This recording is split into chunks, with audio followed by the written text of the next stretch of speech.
Magandang araw po sa inyo lahat at muli po, welcome po dito sa inyong paboritong programa. Dear Kuya E, itago mo na lamang po ako sa pangalang XO. Kuya E, may nais po akong ibahaging kwento pero alam ko, hindi naman po ganun kalalim ang aking storya. Gusto ko lamang po talaga itong ibahagi. Tungkol po ito sa isang taong naging bahagi ng buhay ko.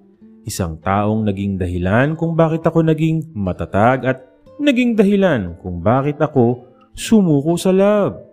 Don't get me wrong, Kuya E. At sa mga listeners din dahil choice ko lamang po talagang maging single. Itago natin siya sa pangalang JL. By the way, Kuya E, si JL po ay nakilala ko sa isang party. Si JL ay masasabi mong pang trophy na boyfriend. Sa tangkad niya, 6'1", makapal na kilay, magandang mata, matangos na ilong, mapulang labi at katawang panalo. Wala ka nang hahanap-hanapin pa sa kanya. Tipong marami talagang magpapalipad hangin kapag makikita siya. Kaya nung nakita ko siya, literal na napanganga ako. Nakakapanliit ang height kasi nasa 5'9" lang ako, Kuya E. Pinilit kong mapalapit sa kanya hanggang sa mag-cruise nga yung landas namin. The first time na mahawakan ko yung kamay niya, parang nag-init agad ako, Kuya E. At alam mo yung mas nakaka-eldo na yung nag-uusap kayo ng malapitan dahil sa ingay. Yung parang kahit malapit na nga siya ay hindi mo pa rin maintindihan dahil mafo-focus ka dun sa labi niya na gusto mong halikan. Kahit amoy alak, naisip ko na sana makuha ko yung labi na yun.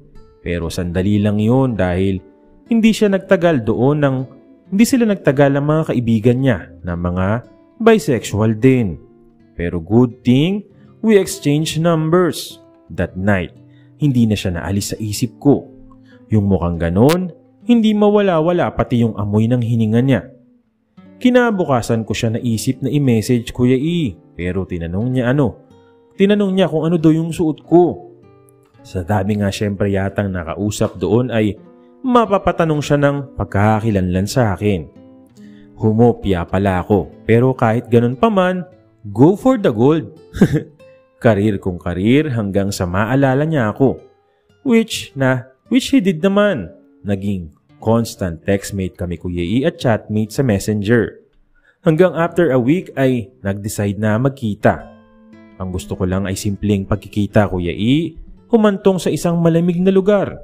Siya ang nag-insist, Kuya E, kaya nagulat talaga ako sa sinabi niyang yun. Hindi pa kasi ako nakakapasok sa gano'n na may kasamang lalaki. At naisip ko that time bakit ang bilis naman. Pero bakit ako hindi si JL to? Wala na yatang hihigit pa sa thought na yung gusto mo ay makukuha mo, di ba? Though ako kasi yung tao na okay lang naman kahit wala mo nang ganun sana. Pero andito na eh. Bakit ba ako tatanggi, di ba? Mabilis ang mga naging pangyayari, Kuya E, dahil sa pagsunggam niya sa akin. Pagpasok ko, grabe yung nararamdaman ko kasi parang hindi ko maisip na makakasama ko siya sa ganung sitwasyon.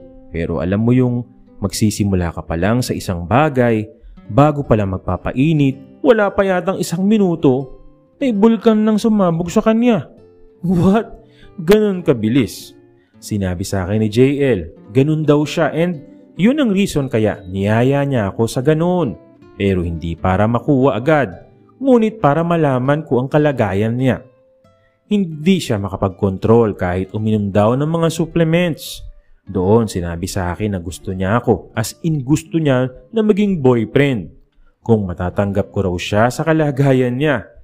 Sabi ko sa kanya ay gusto ko rin naman siya kahit ano pa yung kakulangan niya. Tinanggap ko sa buhay ko si JL, Kuya E, at minsan nakaka-proud na nakakainis. Minsan dahil kapag kasama ko siya ay nasa kanya ang lahat ng atensyon. Sa mga unang buwan ay nakilala ko siya. Dinala din ako sa bahay nila at pinakilala sa kanyang pamilya. Ang hindi ko gusto kay JL, nawawala siya sa sarili kapag nasosobrahan ng inom. Sa bahay kasi nila, Kuya E, ay isa lang ang kwarto kaya sa sahig sama-samang natutulog ang lahat. Nalasing siya noon at ayaw akong pauwiin kaya ayon, malikot siya ng gustong may maganap. Kahit anong bulong ko ba natigilan ay hindi siya tumigil. Narinig ko na lang ang nanay niya na, "Ano ba yan, JL?" Tapos kinabukasan ay hindi niya alam ang kahiyang ginagawa niya. May mga kapatid pa naman siyang babae. Yung ginagawa niya Kuya E ay yung may halinghing ba na naririnig ng mga tao sa kanila. Sinabi ko sa kanya na last ko natulog na yun kasi baka mangyari na naman ang hindi dapat. Humingi rin siya ng tawad sa akin and of course, kapag mahal mo ay patatawarin mo at ang kahiyang nangyaring yun ay naging katatawanan lang naman sa amin. Sa paglipas po ng ilang buwan, akala ko ay nasa maayos na relasyon ako. Maganda ang trabaho ko at siya noon ay wala pero napapansin ko masyado siyang demanding. Naging bil mo ko o bili mo ko noon, bili mo ko niyan si JL. Bagay na hindi ko pinansin dahil may pera naman ako. Pero mas grumabi pa to the point na magyaya ng inuman sa tropa niya at syempre, ako yung gagastos. Ganun na naging gawain niya. Minsan naisip ko kung worth it pa ba yung mga malatroping ang boyfriend pero para sa'yo isa kang talunan dahil hindi naman sa pagmamahal umiikot ang inyong pagsasama. Narealize ko yun, too late. Yung tao na kahit hindi mo na-enjoy kapag kayo na lang dalawa, tinanggap mo lahat hindi naman pala nararapat. Isang araw na mag-inom kami sa isang bar, nagpaalam siya mag-CR, akala ko. Yung iba naming kasamahan ay nagsasayaw. Medyo napatagal na siya, nawala Kuya E kaya sinundan ko. At kinakabahan ako pagpasok doon habang papalapit ako ng cubicle. Mas kinabahan ako at sinilip ko sa ibaba. Nakita ko ang sapatos ni JL at nakaluhod siya. Pero may isa pang pares ng paa doon. Si Manu na sinasabi niyang tropa niya. Hindi ko alam ang gagawin ko Kuya E pero masakit yun. Umalis ako doon at bumalik sa table namin at nang makabalik siya, sinabi niya na marami raw tao. Magkasunod sila ni Manu. Umakto ako Kuya E na hindi ko nakita yun pero sinabi kong masakit ang ulo ko at kailangan ko nang umuwi. Sabi niya ay okay lang ba na magstay daw siya doon. Pero sabi ko sila nang bahala pero pambayad lang ng bill namin ang dala ko. Sinabi pa sa akin ni JL na samahan daw niya akong mag-withdraw. What the? Sabi ko kung wala na pang inom ay umuwi ka na. Siya pang nagalit sa akin Kuya E sa kabila ng mga nakita ko. Ang labo ko raw. Mansa rin namin pero ang labo ko raw. Hindi ko alam kung makakapagtimpi pa ako pero kinaya ko. Hinabol ako ni JL na inaaway. Sinabi niya na ayaw ko na raw ba sa kanya. May iba na raw ba ako? Kuya E, doon nagpanting ang aking paningin. Nasapak ko siya at sinabi ang nakita ko sa CR na ikinabigla niya. Hinabol niya ako at nagsusorry. Hanggang sabihin niya na susukuan mo lang pala ako. Sabi ko ang kapal na mukha mo na nasasabi mo pa yan sa akin? Okay. Sabay lumayo pa talikod. Doon ko na-realize lahat. Yung pagpapaalam niya kasama si Manu, yung kapag minsan kapag nabibigla sila, kapag naroon sa kwarto namin na nalingat lang ako. Alam ko naman ang tanga-tanga ko. Nag-invest ako. Pero yung pera, walang problema doon. Mababawi yun lalo na kung mahal mo. Pero yung na-invest mo sa puso, yun ang mahirap mabawi. Lumipas ang ilang araw, wala nang paramdam si JL Kuya E. Kung inakala naman niya na habulin ko siya, hindi mangyayari yun. I wonder kung inalala niya ako. Malamang hindi dahil all this time, it was me along investing my heart. Maraming nagkakagusto sa akin ang napalipas ko because of him. Sabi ng friend ko, guwapo kong tao na marahil na bulag lang din sa kapwa guwapo. Gago tuloy mo sabi ko. Binlock ako ni JL sa FB niya, Kuya E, hanggang sa nalaman ko na sila na nga nung Manu.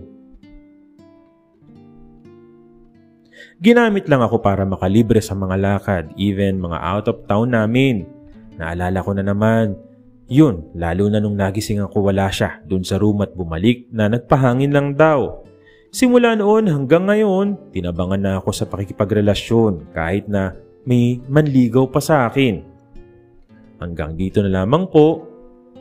ex. O, yun lang, no? Sabi nga nila, kapag nagmahal ka, dapat masaktan. Pero para sa akin, madaling sabihin yun. Pero wag mo nang tingnan yung isang bahagi ng buhay mo. Kumbaga, kung ayaw mo sa pag-ibig, no? Marami namang maling tao. Pero syempre, may tamang tao din naman, no, para sa'yo, no? Malay mo.